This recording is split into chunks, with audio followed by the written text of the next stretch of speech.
पितृदोष। पितृदोष क्या है? सर्प की हत्या हो जाती है, आप क्या कर सकते हो जिससे कि पितृदोष का निवारण हो?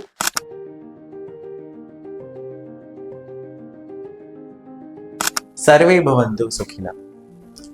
दुनिया का सबसे बेस्ट और इंटरेस्टिंग टॉपिक पितृदोष। ये ऐसा टॉपिक है ना कि हमारे यहाँ पे सबसे ज्यादा चर्चित है। हर कोई देखो पितृदोष की बात करता है, पर ये एग्जैक्टली पितृदोष होता क्या है, कितने प्रकार का होता है, कैसे आता है, इसका निवारण कैसे करते हैं। बहुत लोगों ने, मैंने देखा है, कितनी सारी विधियां भी कर दी है तो भी इसका निवारण नहीं हुआ है। ऐसा होता है ये पितृदोष, बड़ा खास, बड़ा ऐसा सा जिसमें से निकलना बड़ा मुश्किल हो जाता है लोगों के लिए। तो आज हम इन सारी चीजों के ऊपर, इस पितृदोष से संबंधित बात करने वाले हैं और ये भी जानेंगे कि हम क्या ऐसा कर सकते हैं ताकि पितृदोष का निवारण भी हो। इंटरेस्टिंगली पितृपक्ष आ रहा है, आज अनंत चतुर्दशी है और कल से पितृपक्ष स्टार्ट हो रहा है। ये वीडियो जब अपलोड होगा तो उस दिन से आप कैलकुलेट करेंगे कि कितने दिन रह गए हैं पितृदोष के लिए और आप क्या कर सकते हो जिससे कि पितृदोष का निवारण हो। पितृदोष, पितृदोष क्या है?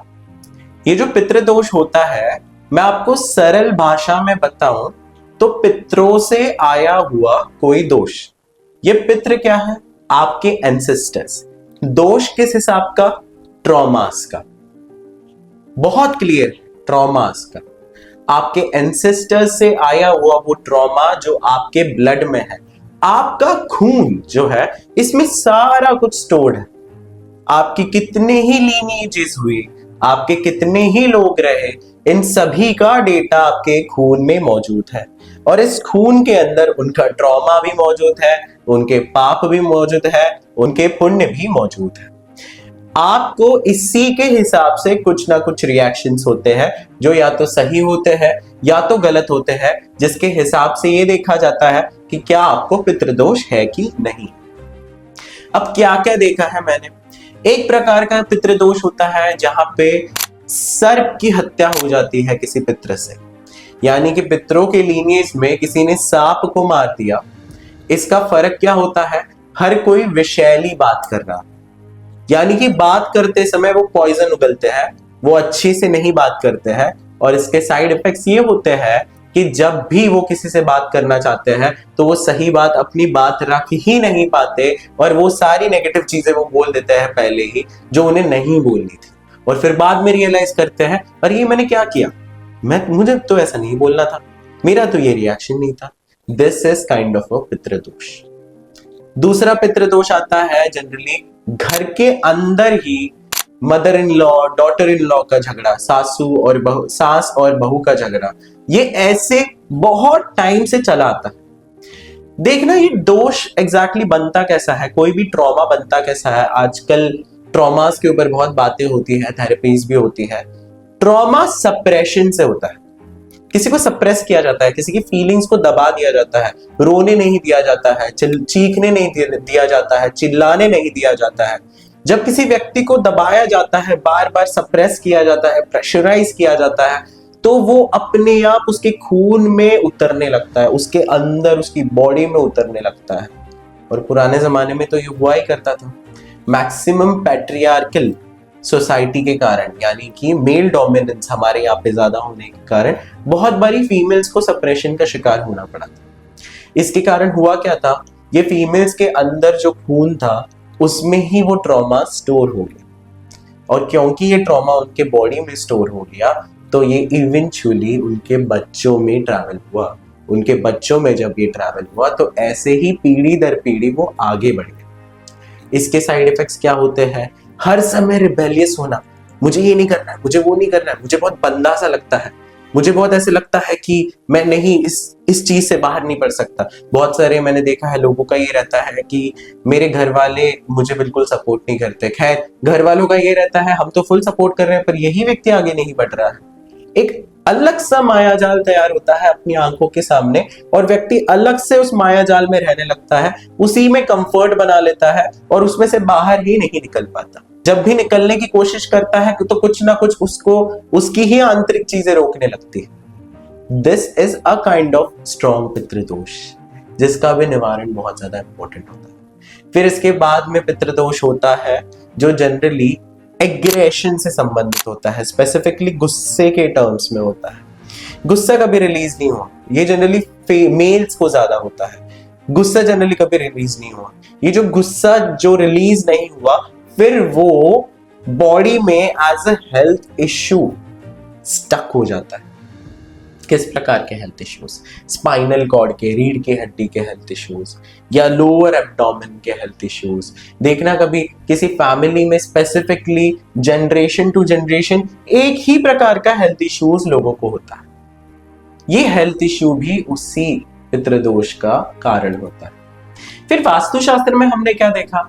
हमारी प्रैक्टिस में मैंने जनरली देखा है कि जितने भी नॉर्थ ईस्ट के टॉयलेट वाले घर वाले लोग होते हैं, इनके यहां पे भी पितृदोष होता है। किस प्रकार का पितृदोष?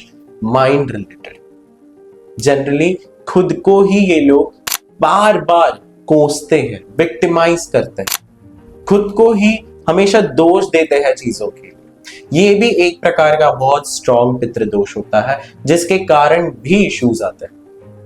इन सारे अलग अलग पितृदोष के जो प्रकार हैं, इनसे निवारण डेफिनेटली बहुत ज्यादा इंपॉर्टेंट है। पर ये कैसे हो सकता है? ये हो सकता है जब आप अपने अंदर के उस खून को और अपने पितरों के साथ जो कुछ भी घटित हुआ है उसको आप माफी देना स्टार्ट कर दो, क्षमा याचना कर दो। जैसे ही आप अपने अंदर जाने लगते हो और धीरे धीरे इसी चीज को क्लेंस करते हो कि जो कुछ भी हुआ उसमें से अभी निकलना है, जो कुछ भी हुआ उसमें से निकलना है, मुझे फॉरगिवनेस चाहिए खुद के लिए भी, उनके लिए आई एम रियली सॉरी जो कुछ भी हुआ है। आपको बस सद्भावना फील करनी है, वो भाव फील करना है। हमारा पूरा का पूरा, मैं आपको सच बताऊं तो वास्तुशास्त्र जितना भी हम बात करते हैं वो भावों से संबंधित है, भाव से संबंधित है। दुनिया जितने की बनी है, ये पूरी की पूरी दुनिया अगर आप देखोगे भाव से रचना हुई है। और आप भी किसी को परसीव करते हो दुनिया में तो भाव से करते हो। किसी को देख के अगर आपको अच्छा लगता है वो भावनात्मक है, किसी को देख के आपको बुरा लगता है ये भावनात्मक है। पूरी की पूरी दुनिया ही भाव से चलती है। और ये जितने भी पितृदोष हुए ना, ये जितने भी लोगों से ट्रांसफर हुए ना, उनको कभी उस भाव से, उस कंपैशन से, करुणा से किसी ने देखा ही नहीं। वो करुणा कहीं भी तो मिसिंग थी, इसीलिए तो वो करुणा के कारण वो पितृदोष बनकर के बॉडी में स्टोर हो गया, नहीं तो वो रिलीज हो जाता ना। आपको बस वो करुणा लानी है, आपको उनको याद करना है। बहुत लोगों को मैंने देखा है कभी भी पितृदोष की पूजा करते हैं या पितरों के बारे में याद करते हैं, भावेबल हो जाते हैं, बहुत भावनात्मक हो जाता है, उनकी आंखों से ऐसे गदगद आंसू निकलने लगता है। इसका कारण क्या है? वो भी कहीं पे तो उन पितरों से कनेक्ट होके उनके लिए रो रहे हैं ताकि उनकी आत्मा को शांति मिले। किसी भी आत्मा को शांति तभी मिलती है जब सच में कोई उनके लिए करुणा में फील करता है। वो करुणा आप में होनी चाहिए, ये करुणा ही है जो आपको कनेक्ट कर सकता है। वैसे इसके ऊपर मैं अलग से भी चर्चा करना चाहता हूँ कि कैसे ये करुणा ही हेल्प करती है आपको आपकी आध्यात्मिक प्रगति के लिए। पर वो आध्यात्मिक प्रगति भी तभी हो सकती है जब ये पितृदोष का निवारण हो। और ये पितृदोष के निवारण के लिए क्या क्या आप चीजें करें? Number 1, forgiveness. इस पितृ पक्ष में अपने पितरों को याद करिए, जितनों को आप जानते हो, उनके जीवन में घटित हुई उनके लिए जो नेगेटिव चीजें थी, जो उनकी ग्रोथ को रोकती थी, उसके लिए आप एक बार उनसे क्षमा याचना करें ताकि वो अपने अपने लोक में जाकर के वापस शांत हो जाए। उनके कारण जो आपको दिक्कतें आ रही हैं वो ना हो, जिससे कि आपकी बॉडी के इंटरनल जो ये ब्लड है, जो ये खून है, ये भी क्लेंस होना स्टार्ट हो जाए, इससे कि आपकी ग्रोथ में आपको हेल्प। इसके बाद में दूसरा क्या, हमारे वास्तुशास्त्र के हिसाब से ना पितरों की जो दिशा होती है ये होती है south west direction. South west direction आपको आपके पितरों से जोड़ती है, आपके लोगों से जोड़ती है। आप क्या कर सकते हो? इस डायरेक्शन में आप दाल, चावल और मूंग दाल ऐसे मिक्स करके रखवा सकते हो। जब आप यहाँ पे रखवाते हो तो ये पितरों के लिए एक भोग के जैसे काम करता है। पितरों की अधिष्ट देवता पितृ ही होती है जो साउथ वेस्ट में होती है, उनके लिए ये भोग का काम करता है, जिनसे कि वो एनर्जीज उनके पास में पहुंच के उनके लिए हेल्प आउट होता है। इसके अलावा मैं आपको कहूंगा कि एक और विधि होती है जिसे तर्पण की विधि बोलते हैं। ये तर्पण की विधि के ऊपर भी हम जल्द ही वीडियो बना के आपके लिए अवेलेबल कराएंगे, ताकि इस पितृ पक्ष में आप तर्पण कर सके अपने पितरों के लिए और उनकी क्षमा याचना से आपकी ग्रोथ में आपको हेल्प हो। पितृदोष के कारण ही लोग एक्सेल नहीं कर पाते। मैंने बहुत बार देखा है कि पितृदोष ही होता है क्योंकि पितरों ने उतना कभी अचीव ही नहीं किया जितना आप जिंदगी में इस मोमेंट ऑफ टाइम पे अचीव कर रहे हो या आपने अचीव किया। इसीलिए कहीं पे तो sometimes because of the jealousy also आपकी ग्रोथ हिंड्रेंस होने लगती है और आपकी ग्रोथ का पैटर्न ऐसे आगे जा रहा है, अचानक से नीचे आ जाता है और वहीं से हमें उठाना है उस वक्त। मैंने देखा है मैक्सिमम जितने भी मेरे पास क्लाइंट्स आते हैं या तो फर्स्ट जनरेशनल वेल्थ वो कमा रहे हैं, मतलब पहली बार जिंदगी में उनके पूरे लीनिएज में कोई तो भी इतना पैसा कमा रहा है और तब जाके उनको ठोकर लगना स्टार्ट होती है। खैर ये बहुत ही ज्यादा ऐसी चीज है कि नहीं होना चाहिए, बट डेफिनेटली हम इसको भी देखते हैं कि कैसे उनके लिए ये रिजॉल्व हो जाए। तो ये तर्पण का विधि आपके लिए हम जल्द ही अपलोड करेंगे। इस तर्पण की विधि से आप अपने पितरों से कनेक्ट होके उन्हें क्षमा याचना करके आप उनकी प्रॉब्लम्स को रिजॉल्व कर सकते हैं। इसके अलावा हम भी मैत्रेय योग में एक प्यारा सा प्रोग्राम रख रहे हैं कि आप कैसे अपने पितरों से कनेक्ट हो सकते हो। ये 3 घंटे का एक छोटा सा प्रोग्राम है जहाँ पे हम तर्पण की विधि आप सभी से पर्सनल लेवल पे सामने बिठा करके करवाने वाले हैं। जो भी इस पर्सनल विधि को करना चाहते हैं वो हमें बता सकते हैं।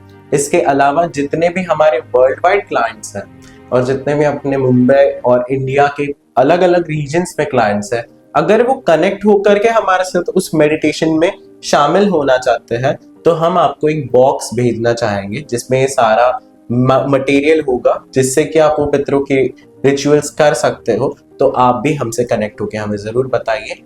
Any Saturday is fine for the पितराज रिचुअल। पितरा को याद करके उनके इस चीज को करने से वो शांति मिलती है। एट द सेम टाइम पितृदोष, ये पितृपक्ष जो चल रहा है, ये पितृपक्ष तो बहुत ही ज्यादा काम की चीज। तो आई होप आपके भी पितृदोष सारे निवारण हो जाए, सारे पितृ आपको बहुत ज्यादा सुख शांति प्रदान करें और आप अपने जीवन में बहुत आगे बढ़ें। धन्यवाद।